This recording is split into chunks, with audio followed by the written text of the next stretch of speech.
So what we're going to do now is to introduce you to the spinning wheel that if you've borrowed one of my teaching wheels, this will be the wheel that you will be operating. And if you've got your own wheel, the setup of this wheel might be somewhat different, but the basic components will all be there on your wheel. And we can discuss that once you give me a look at your wheel. But what we've basically got here is the drive wheel, and that's basically attached in some way, and in this case by the footman, down to the two treadles that I've got, and this is what we call a double treadle wheel. The drive band, which I've got here, will actually go around the drive wheel and then we'll settle in one of these whirls or pulleys. We'll talk a little bit more about these and the function of them, but for the moment we're just going to put it really in the middle-sized one. So I'm going to take my drive band, making sure that it's not twisted, put it in a middle-sized whirl and then just slip it around the drive wheel here. Now, what we've got here is the tension cord, and we've also got the shaft that the bobbin is going to sit on. What we can feel now with our feet as I move them up and down, that the drive wheel responds and also the shaft goes round, and I'm just holding the tension cord up a little bit so it doesn't get entangled. But I can feel now that I have got control as to whether the whirl turns to the left or turns to the right. Now let's just put the bobbin onto the shaft so it slides on, and if it's a little sticky or doesn't slide on easily, then really a fine coat of Vaseline on this shaft will certainly help the operation. With this particular wheel you don't have to oil anything else, it's just a little bit of Vaseline, a smear onto the shaft here like that. Now the tension cord goes around the groove in the bobbin at the back here. All right, and this is what we call the tension knob, and there's a spring here, and the turning of the knob in a clockwise direction gives you a little bit of tension on the bobbin, and we're talking like millimeter turns to give that tension, but we'll loosen it off just at the moment. We're going to put our flyer on now. This is our yarn guide. We'll just move that out of the way, and we will just then turn our whirls at the back, and what we've found is that it's now screwing the flyer onto the shaft. So holding the whirl and the flyer, we just give it a little tighten up, as you would do if you were screwing something on and you just wanted to tighten it. So now what we've got, we've got a real visual that my feet treadling are having a reaction at the top here. The flyer is going around, and because I've got the tension cord over the bobbin, it is also operating the bobbin as well. So there you go. So what I would want you to do is to actually have a practice treadling. It's very important that treadling becomes second nature to you. So even if you've got your own wheel, and say if it's a more traditional wheel and you've got one treadle, then you would still be learning to treadle with one foot. And my suggestion is for you to spend some time just in front of the TV or reading a book, treadling, stopping, starting again. Sometimes you'll have to give your flyer a little push to get your feet going. but get to the stage where treadling becomes second nature to you, because eventually you're going to be doing something different with your hands, completely different with your hands, and you want to just be able to treadle without thinking about it. A bit like riding your bike.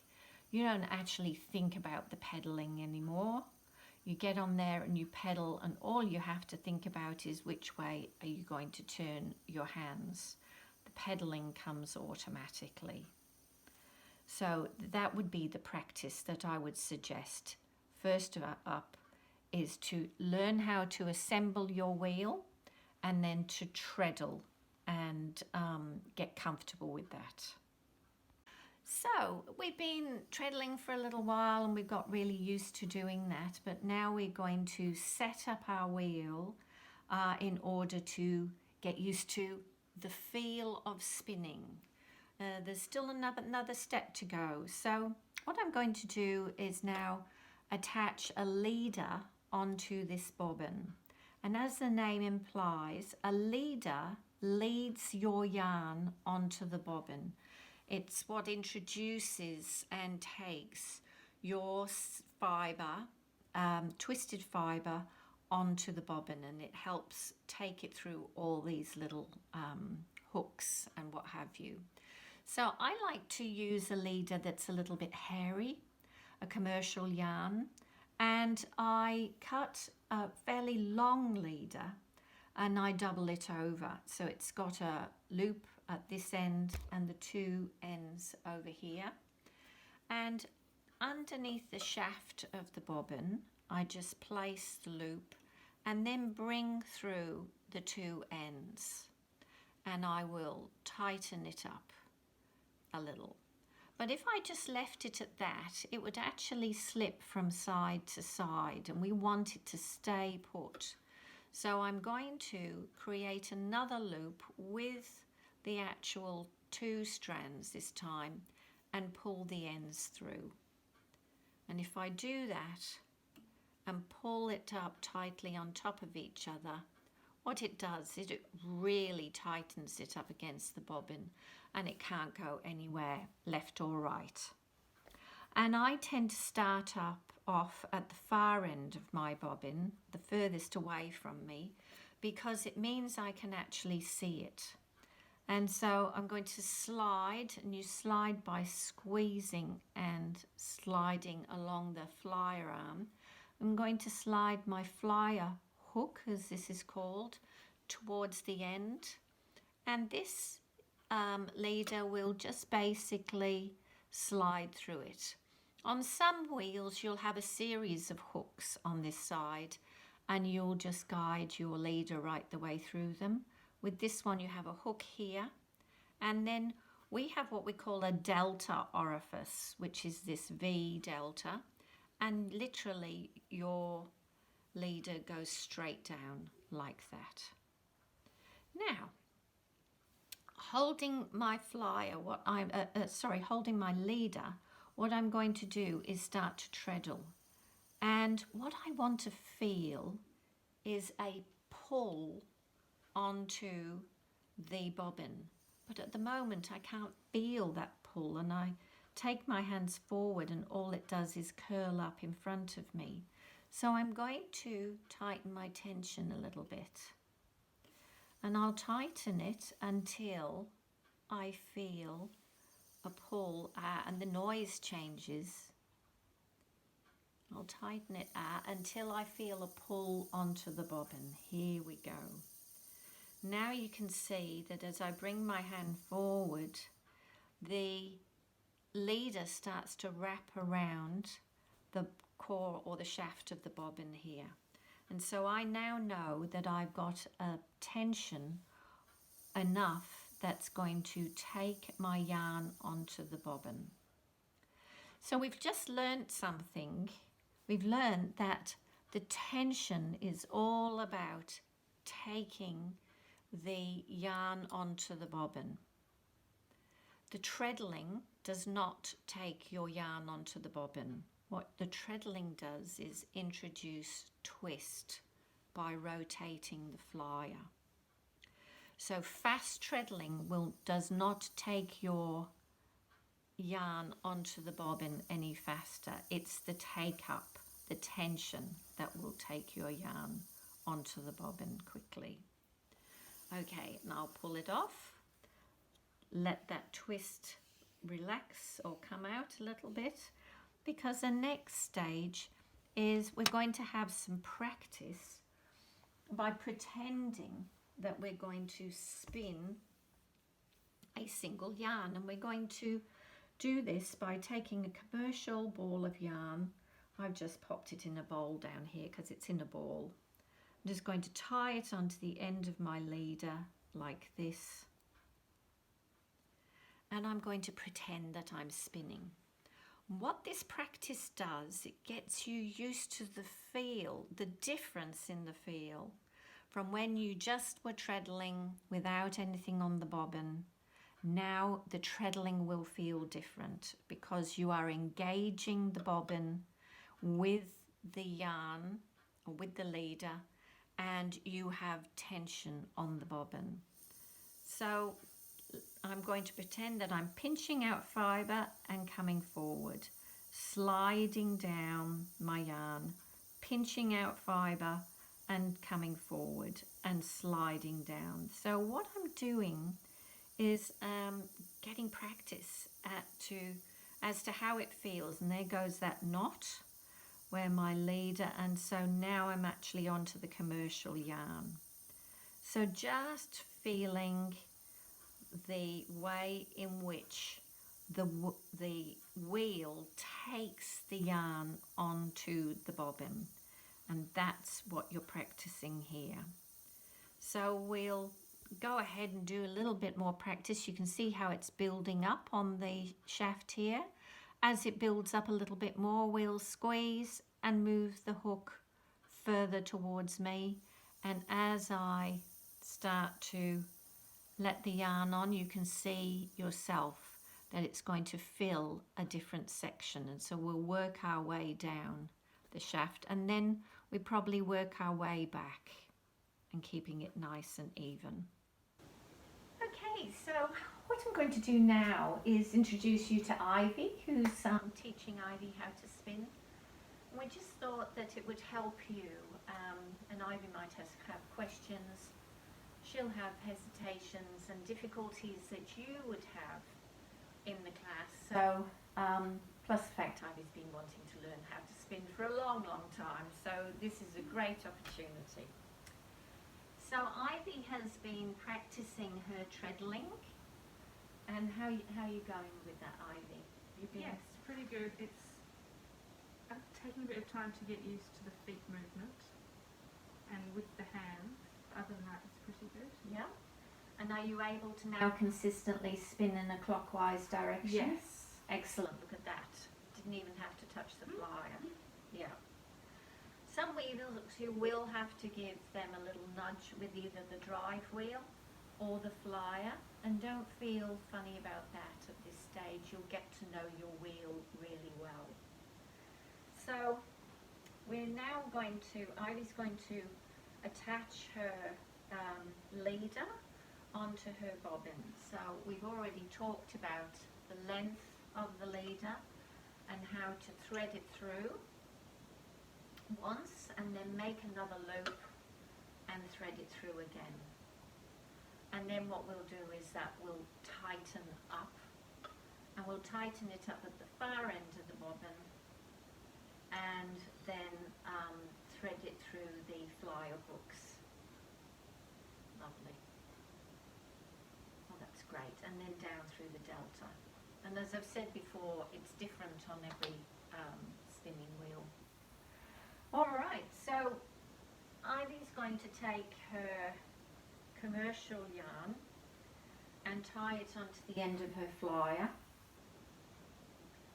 and just engage the tension on the wheel, so that so a couple of treadles. She'll just do a couple of treadles first and just start to feel whether it's taking up onto the. No, it's not quite. Yeah. As Ivy brought her hand forward, then the yarn sort of did a U shape underneath, so she could feel that that wasn't taking on. So she's just a couple of bees whisker, as I call it, or a couple of millimeters difference. And now you're going to have a go at A little bit more? yes, a little bit more. Beautiful. Could even mean more as well. Oh, can you feel it now? Yeah. You actually start to hear the hiss too of the bobbin when it starts to engage with the tension. Maybe a little bit more. Yeah, Yeah, yeah. I think that's good. Okay. And so now Ivy's going to practice allowing the commercial yarn to go onto the bobbin and to feel and become more comfortable with that pull onto the bobbin. What we're trying to do here is to just get used to all these new things in little increments, so that we're not going to dump the whole lot onto you in one go and say, get used to it. We're going to give your body a chance to, and your brain a chance to absorb information in small amounts. And then once we do get fibre into your hands, you'll feel a lot more comfortable. So have another go with that, Ivy, and you're going to... now Ivy's feet will treadle a little bit faster than the action of her hands, and this has been taking a little while to get used to. At the start, your hands were a little fast, and so we had to start to count and just make her hands move slowly. And now her feet are, or at least the treadles are going round about twice as fast in comparison as the forward motion of her hand. Terrific. How's that feel? Yeah, it's good. It's still quite hard to have to think about it a lot. Yes. Yeah. And so it isn't coming naturally yet, and that's, I mean, you've been on the wheel 15 minutes, so, you know, you're doing really well. That's great. So now what we're going to do is we're going to introduce you to the preparation of fleece. We're going to actually start off on some fleece first, and chosen a fleece here to start off on. And we're going to talk a little bit about choosing a fleece to spin, and what you would, how you would choose the fleece. So this is what we're going to do next. So now we're going to talk about the fibre that we're going to spin. And I like students to learn how to spin on what we call greasy fleece. So this is sheep fleece, and this has still got the lanolin and the swint in it, which is the sweat of the sheep. So some fleeces will have quite a strong smell to them. It's not a smell that I find unpleasant at all. And of course, as you handle the fleece, you'll feel the lanolin on your fingers. So let's have a chat about what is a good fleece and what to look for if you're buying a fleece. This is what we call the cut side or the underside of the fleece. If I turn this over, then you'll start to see here the dirty side of the fleece. This is the fleece that's been open to the elements. This one isn't particularly dirty at all and was coated at one time during the year. So it's absolutely top grade, immaculate fleece. And I like people to start off on really good fleece. You'll hear people talk about beginners fleeces, and some of them have got a lot of vegetable matter in them. But, you know, we need to value our experience and our time. And I think it's best to start off on a fleece that's going to support you, even with the limited knowledge that you have at the moment. So, you can see that this is sort of in little clumps and little groups. These are what we call locks. And to separate the lock out of the main part of the fleece, the way we do that is to just open and grab hold of a clump. Grab hold of the end of it with your fingers and thumb and really hold it firmly, and then put your hand around it and then pull up. So what that does is it minimizes the disruption in the fleece, and you pull out a really nice tidy lock. This is quite a large lock, and you could possibly separate it into two smaller ones or even more than that. But let's have a look at this, because this is just gold, this fleece. This is the year of the fleece, or the sheep. So this was where it was cut last year, usually cut around October here. And this is where it's been shorn this time. So this has been growing for the whole year. And these little undulations are called crimps. And the fact that they're even all the way through that lock shows that this sheep had a really good year. Sometimes you get a little flat spot. Now that could be where the sheep had either had a lamb or had been transported, or maybe feed wasn't supplied properly, or some form of stress happened, and so 2 or 3 of the crimps might be missing, and there's this little sort of U shape there. Now that's okay if you're aware of it, and if you find that the lock is still sound. Now how do we check if it's sound? We hold it at this end, we hold it at this end, and we give it a little tug and we listen, and you'll hear it's like tapping on the skin of a tight drum skin. And you can hear, especially if you hold it up to your ear, you can hear that it's got a really lovely, hollow, strong sound. If that flat spot was going to be a weakness, there would be a dead sound, and you might even get some breakages along there. Okay, so this is a really good fleece, and oh gosh, no vegetable matter. So we're going to have great fun spinning this. So I would spend that. Oh, now this is an interesting little bit. This is what we call a second cut. So at some point or another, the shearer has gone through and then realized he's not gone near to the skin enough. And so he's come back through with his shears, and there is a second cut. You don't really want a lot of those in your fleece because it's a waste. And if you do find a lot, then I would mention it to the grower, because she might have a word with the shearer next year. Okay, so what you would do now is to go through your fleece and separate the locks and gather them in a little bundle, and just start preparing, getting ready then to prepare the locks themselves, which we'll do next.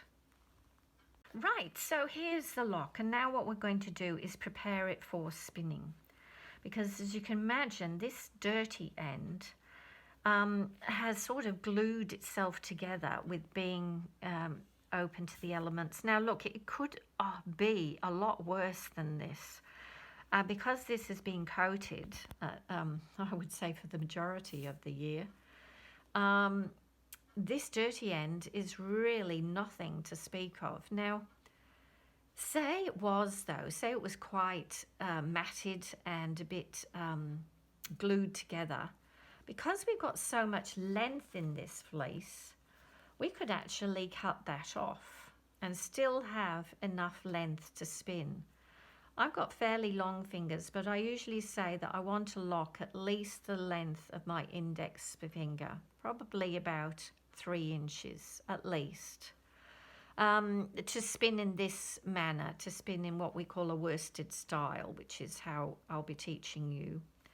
So we have a choice, but look, there's nothing much here. So what we're going to do is we're going to flick open this lock.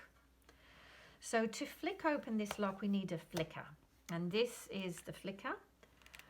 It's got these little tines or points, little needles. They're not particularly sharp, but they can be when you are flicking your fleece.